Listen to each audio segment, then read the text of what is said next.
A very good morning to you. This is Off the Shelf. My name is David Batsoff, and joining me today is a very lucky bastard. This is Anthony Akerman, and it's his new book called Lucky Bastard. Anthony, good morning. Welcome to you. Good morning, David. Lovely to be chatting to you bright and early on this Thursday morning. So, Lucky Bastard, what sort of a title is that? Well, yes, because my memoir is primarily an adoption memoir. It has to do with my adoption story. I was put up for adoption as a baby, etc. And so this is the story that I mainly tell. Of course, I'd have to tell other stuff, what my life was clothed in during the rest of the story. But of course, a bastard was a word that was used for illegitimate children. And, most adoptees are presumably illegitimate. And certainly in my day, my generation, nice young girls got in the family way. Their reputations had to be protected. They were sent away to unmarried mothers' homes. It was all kept hush-hush. Babies were put up for adoption. And that was because it was a disgrace, but it did serve a need for people who wanted to have children, etc., etc. Now, the word bastard, which we use usually to describe somebody who's an unpleasant character, was in the day Which of you Shakespeare. certainly are not. Let me just interject there. You definitely are That's not one of those. very kind of you, David. You're an adoptee, It, but when, you're not a bastard. when I was at school, I went to a fairly, a school with some quite uh, advanced teachers for a preparatory school. And so I was introduced to Shakespeare at a very young age. And in his play, King Lear, there are two brothers. Gloucester has two sons. One is legitimate, and the other one was sired out of wedlock. Now, Edgar is the good boy because he was actually legitimate, and Edmund was called a bastard because he was born out of wedlock.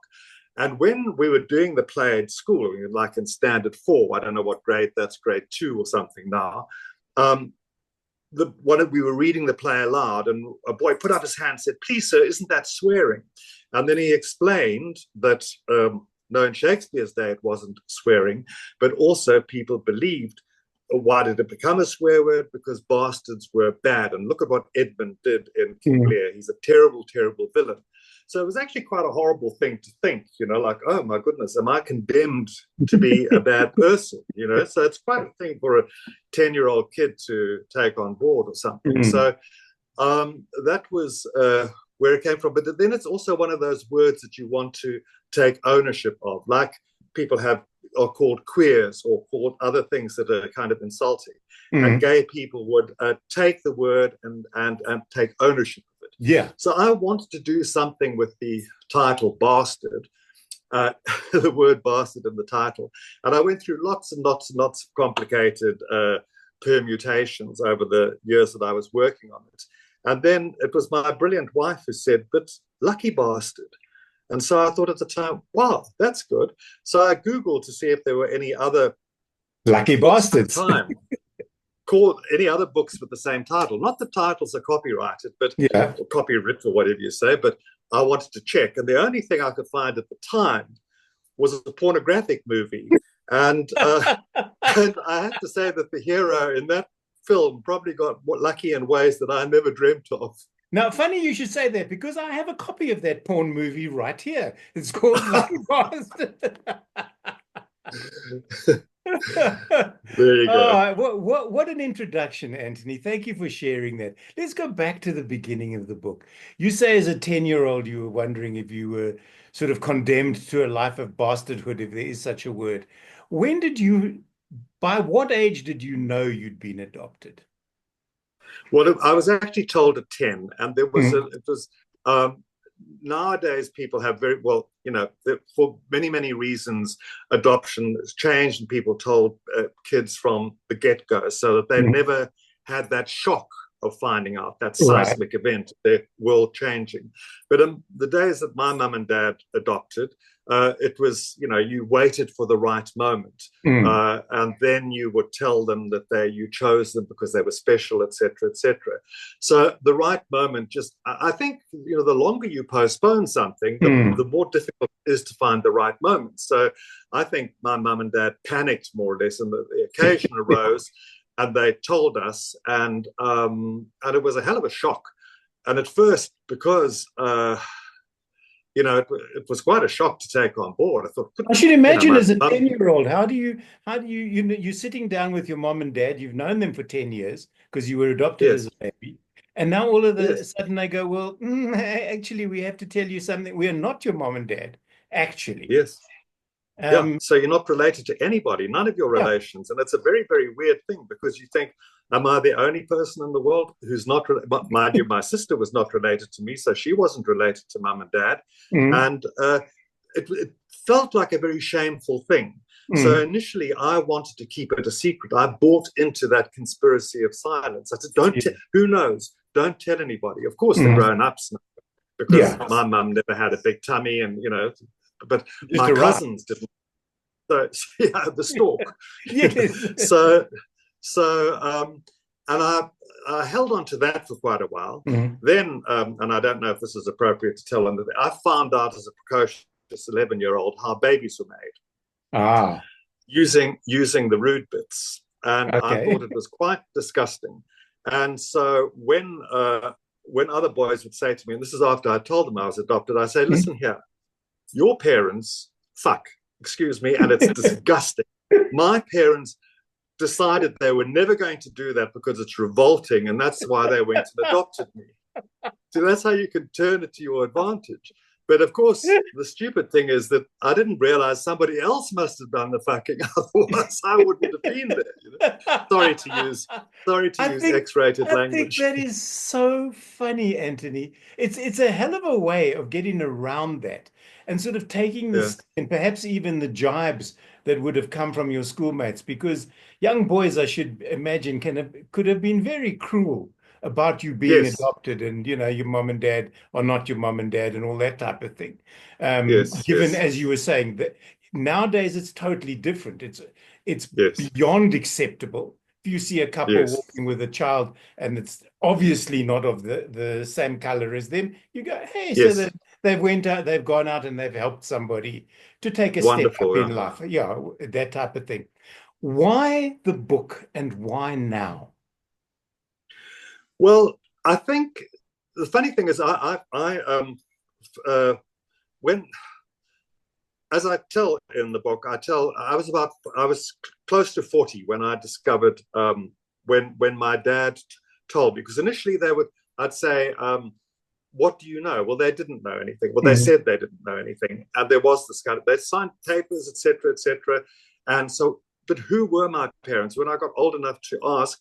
And of course, it's a sensitive thing to ask, David, because yes. you say to your dad, and I mean, I was a very, very rebellious teenager, and I kind of insulted my dad, said, "You're not my father. Don't tell me what to do," and all of that sort of stuff. And I felt terribly guilty about that later. I spent Mm, a lot of time in my life trying to make up for that sort of thing. right. But anyway, when I did ask, he said, all we know is that your mother was a nurse, probably, and your father a student.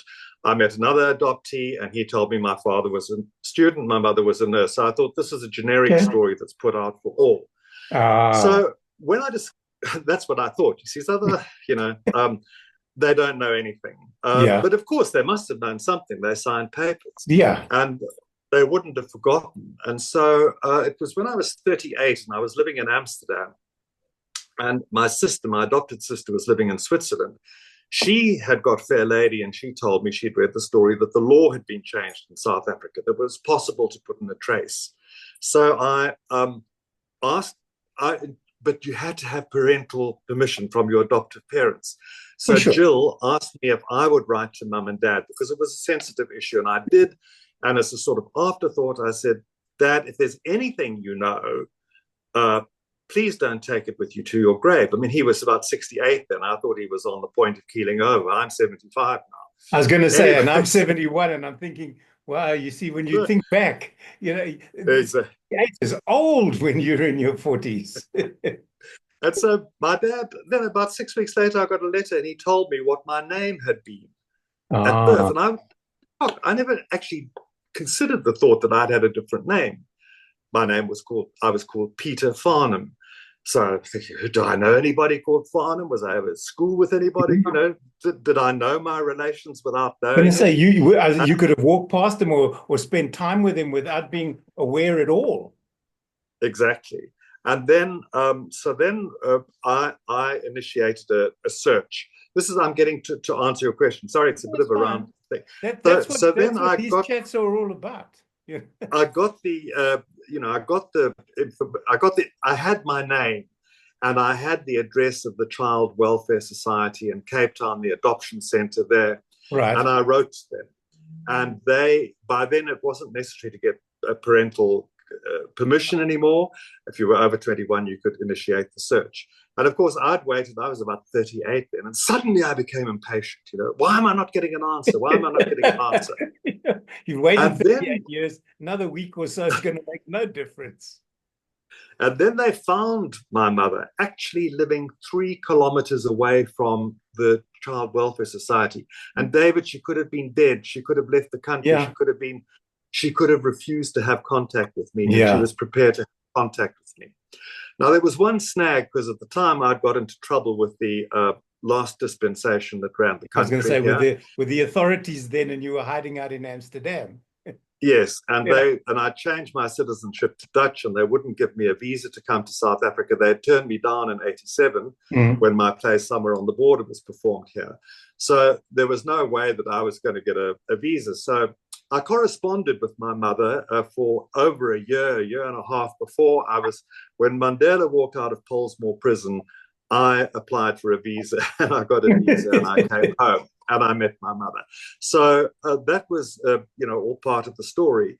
And at the same time, I remember it was 1990, 1991, and I met the late writer Stephen Gray. You probably know Stephen Gray. He did wonderful things for South African literature, and he published my play Somewhere on the Border in a collection of South African plays. It was done in London. And I told Stephen the story, and Stephen said, "Anthony, you have to write the story." But now But it I was want too to. soon. It was too soon. Yeah. I want to Yeah. stop there because you literally glossed over meeting with your mom. All right, so you'd been in contact with her for 2 years, and there was some sort of Yes. rapport between the two of you. Oh, yes. What was it like? Where and how did the meeting occur? Yes. Well, fortunately, I mean, it was like initially when we made contact, it was like falling in love. It was really quite an extraordinary experience. And also seeing people who look like you, that had similarities. And that's something that I'd always sort of missed. And so we had this opportunity of writing for a long time, and we ran our phone bills, of course. In those days, it was 10 Rand a minute, Amsterdam to Cape Town, and that was probably like 100 Rand a minute now. So, Yeah. So we got to know each other very well, and we had exchanged photographs. We had spoken on birthdays and all of this sort of stuff. So I knew a lot when I met her, and I came back to South Africa, and I flew down to Cape Town from Durban. I came to my parents' house in Durban, and I flew to Cape Town. And I was in the airport there, and she came up behind me and put her arms around me and hugged me. And it was a wonderful thing, but it was also very strange meeting at the age of 40, meeting your mother. Well, not for the first time, but what I'd also discovered was that in those days, the Salvation Army believed I was born in a Salvation Army home, which afterwards I had a lot more respect for the Salvation Army. I must say, when I saw them collecting money on the street, I didn't turn up my nose at them. And, I was going to say, you'll sit and listen to their horrible music because I owe them. Yeah, I owe them. But in those days they believed that it was, and it's correct, mother's milk is good for the baby. So I was breastfed. I was breastfed for about 6 weeks or 8 weeks, and then I was weaned. So I was with my mother for that long. I didn't know that until. So I was born on the 12th of August, and I was only adopted in October. So it was traumatic for her, traumatic for me. at a Yeah. subconscious level, because you do actually, as people know what babies retain and understand before they've got any kind of, we've got cognitive experience before Yeah. we've got speech, all of that sort of stuff. And so it was a very emotional thing and a wonderful, but also quite strange because you're meeting somebody who's family, but is also a stranger. And you go into their house and it's different from the house that your mum and dad live in. The smells are different, and this and that is different. But it was wonderful. I had a brother, I have a sister who I'm very close to, who now lives in Joburg, and a niece who's just written the trick, and I'm old enough to be her grandfather. I was going to And say, it was, all of a sudden, you've got all these new people to buy Christmas presents for. but the interesting thing was also that there was a difficulty that crept in because my mother was a Newlands housewife, as I was told, from very, her husband was an ENT surgeon in Cape Town, very respectable. He had died before I came back to South Africa, Right. but that's another story. But she suddenly, from being overjoyed at having me in her life, didn't want everybody to know. And it was strange because she was holding on to a wound, that she had been given this mark of Cain, well, not a mark of Cain, but she'd been branded as and it had been something she'd carried with all her life, and I don't think she wanted to relinquish that very easily, and so she didn't. It was up to her to decide who would know. No, we're not going to tell David Batsoffen because he'll go and gossip to, we keep it, she can know, he can know. And it was like, excuse me, I'm part of this as well. It's like being tossed away all over again. You've reconnected, exactly. and now you're holding on to that. I want to step up onto the pedestal and go, I'm Anthony Akerman, and this is my mom. End of story. Yes, exactly. Yes. And so that was a bit of a switchback ride during our relationship. And I tell that whole story during the book. But what I have to say is it was an extremely healing experience to get to know her, to meet her, to have her in my life in spite of the difficulties. One of my cousins, not biological cousins, I have to distinguish between specify he when he read the book, he said to me, it doesn't have a Hollywood happy ending, but it has many happy outcomes. Yeah, and that is it the does truth. indeed. It has many happy outcomes. Yeah. We're talking about Anthony's book, Lucky Bastard. It's published. It's self-published. Well, it yes initially. and no. I'll tell you about that if you want to know. It was initially self-published. No, I do, but if they were to Hollywoodize this, they'd probably do the happy ending with you walking off into the distance, having met your mum and your dad, your biological mom and dad, and everybody would be happy about it.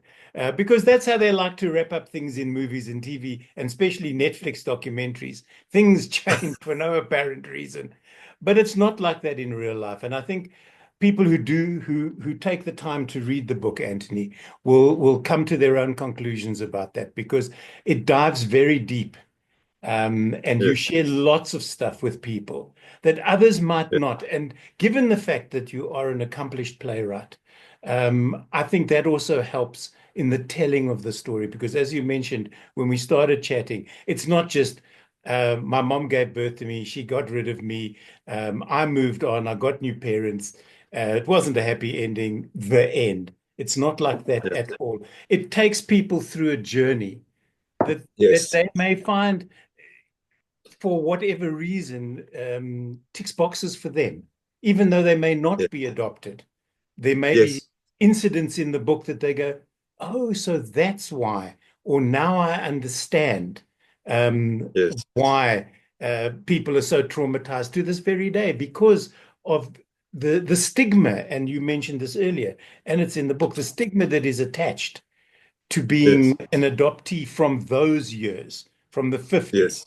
Nowadays, as we said earlier, it's a different kettle of fish, and so it should be. So it should be. But for your generation of adoptees, it was very difficult. So thank you for sharing it in this, and with other people who find themselves in similar situations, I should imagine. Quite a lot of people have asked me, or some people have asked me, why did I not change people's names? Did I not do this? Did I not do that? Well, you can't really go and change some names. I think there's only one person I didn't identify because he was quite close to my biological father's family and was trying to help set up, and he would have kind of like had some blowback if his name was in there. But otherwise, I thought, you're talking about Bob. I mean, in the book you call him, but I know who he is.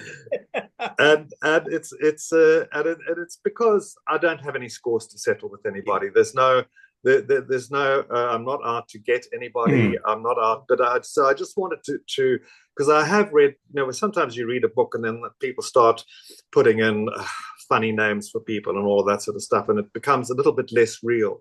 Writing the book also, I thought I understood what my adoption story had been, and it did take quite a long time. I think I was, Stephen Gray said to me, write the book when I was about 41 or something.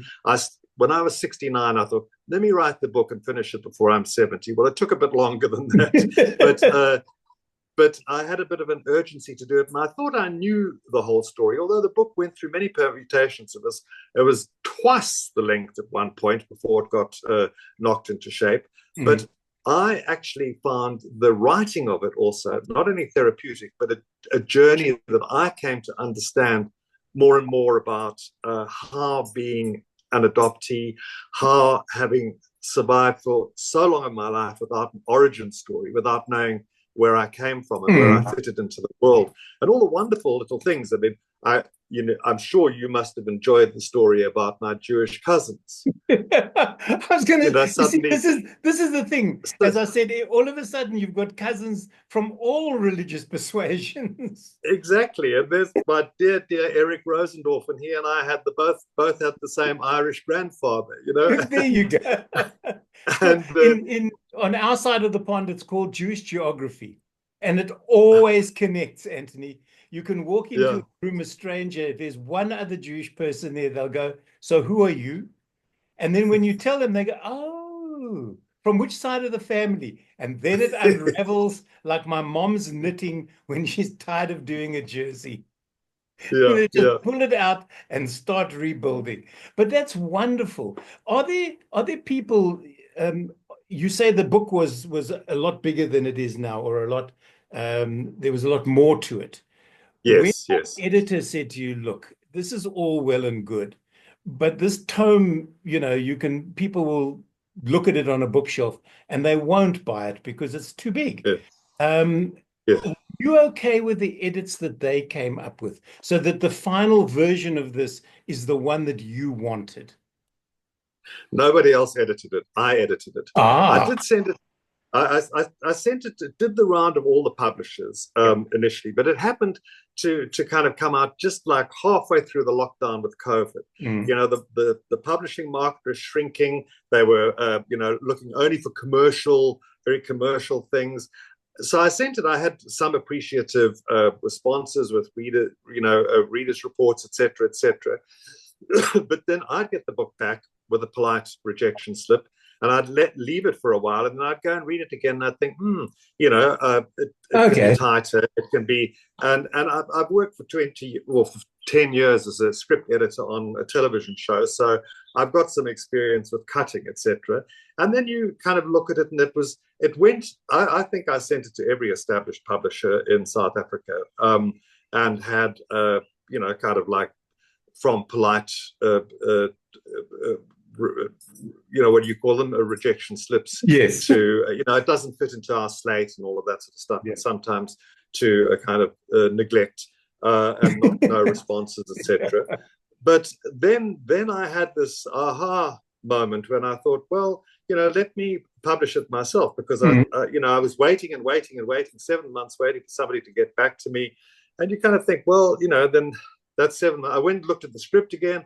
And some people had told me when I first started working, they said it mustn't be more than 80,000 words. Right. And I thought, get lost, It was probably about 180,000 was the first thing. But I had to write it, David. Yes. I had to write all of that, get it out of my system, and then go back and see what was essential and what was the shape. It's like looking for the statue inside a rock.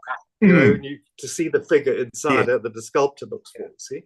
And so then I went and I had a friend of mine who had self-published a book, and I found out all the information about the person who did it. Fabulous, fabulous book, great quality. And I suddenly realized, you know, it's good when you actually are calling the shots, Mm. and you say, how can we make the photos look better? That, well, you can have slightly more expensive paper, so let's go for it. I'm not having to get accounts at a big publishing house saying, get out of here, you know. R1.50 more per book. No. Not even your dreams, you know. So I actually could get the book the way I wanted it. And when you're doing small print runs, you can pick up mistakes and Yes. correct and change. So I have changed certain things, and then I sent the book around myself. Of course, I sold a lot of books myself. I did some launches, and then I sent it to all the independent bookshops, because you can't get into exclusives, etc., if you're not with a distributor or a publisher. Yeah. And I sent it to a bookshop in Durban called Ike's Books, which is in Florida Road, and they have He's not a relative of yours, is he? No, not on Ike's not a relative, no. And it's a wonderful little antiquarian bookshop that also does new books and launches. It's a little cultural hub in Durban. And they have a publishing arm, very small, but they are registered. So the guy who's one of their booksellers read the books, said he thought it was terrific, and he said, why is it not an exclusive? So I said, well, you know, I've spoken to people, and it's the business deal is pretty hard and all of that sort of stuff. And he persuaded me. By then, I was kind of like, had sold to everybody. All my friends had about 8 copies already. so they went ahead, and he started distributing it, getting it into all the bookshops, the major bookshops, which is great. And then I signed a contract in August where they officially became the publisher, because you know, we have a good deal. Lovely it's a small outfit, but it is a publisher. So only with a publisher are you eligible for certain book awards to be entered into. It's a closed thing. Like in the theatre, you can self-produce your own play, and you can still get nominated for an Aladdin, but you can't in the publishing world unless you're with the publisher. Now, with this, you're sort of recognizable in this image. If people know you, I think. Have you ever stood in a bookstore with this in your hand going, lucky bastard, doing this sort of thing? I wonder, you know, and then I should try it. Have you tried? I should go to Hyde Park and hang out there. I know what a lot of writers go there and they hang out in the bookshops and exclusive. They pick their book. Because unfortunately, I'm A, and that means that I end up right in the bottom rack, hidden there. So what you really need to do is to take your book and to walk across to the bestseller list on top of another book. You've answered my next question, because I ask most authors, if you go into a bookstore and your book is spine forward, do you then move it so that it's this way, taking up more shelf space and more visible? I would do that, yes. We've done it once at Hyde Park. Everybody seems to use Hyde Park for that. Many years ago, I was with a young lady who was a published author, and our Sunday outings would be to exclusive Hyde Park, where we would move her book. If it was in South African authors, we put it under internationals. Go, why are they, you know, boxing you in a specific segment? No, we'll move you to international. Anthony, with this, was there a point in the book where you knew that the book was now over, that you could write the end and switch off your computer and send it off to be printed? Or was that a tough decision for you as part of your path that for what this book is about? Yeah, no, I had got to that point, David. I had got to that point, and of course, one of the things is when you're editing, and you know, you sometimes editing at a certain speed, and then you don't have time between doing the edit and going back to reread. When you do reread, you think, oh, I should actually. There's a paragraph I must put back in there, but it's useful when you haven't had 4,000 copies printed. You know, you've only had 200 printed. and you have a very obliging person who is doing the book for you. I'm actually going through the book now again before a new reprint, and I found 5 typos. So, Really? those, because I'm an obsessive perfectionist, that's a curse. I want, nobody else might notice, but Yeah, but I you want do. those.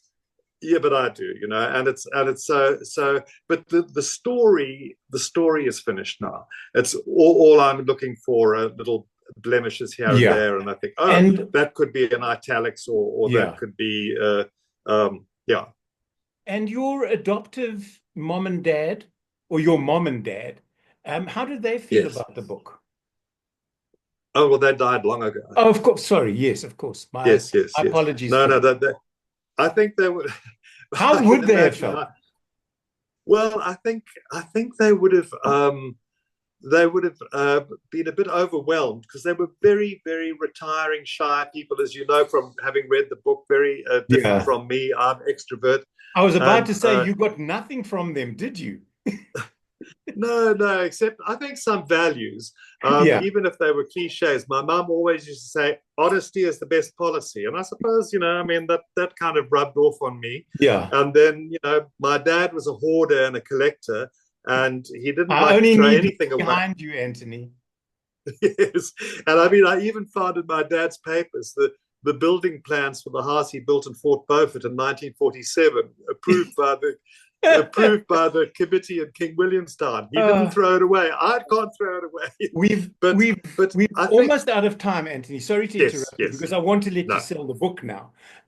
Where is it available? Is it available at all major bookstores, and is it available online? Yes, it's available at all major bookstores and all independent bookstores as well. It's also available on Amazon, that's Right. internationally, but on Kindle.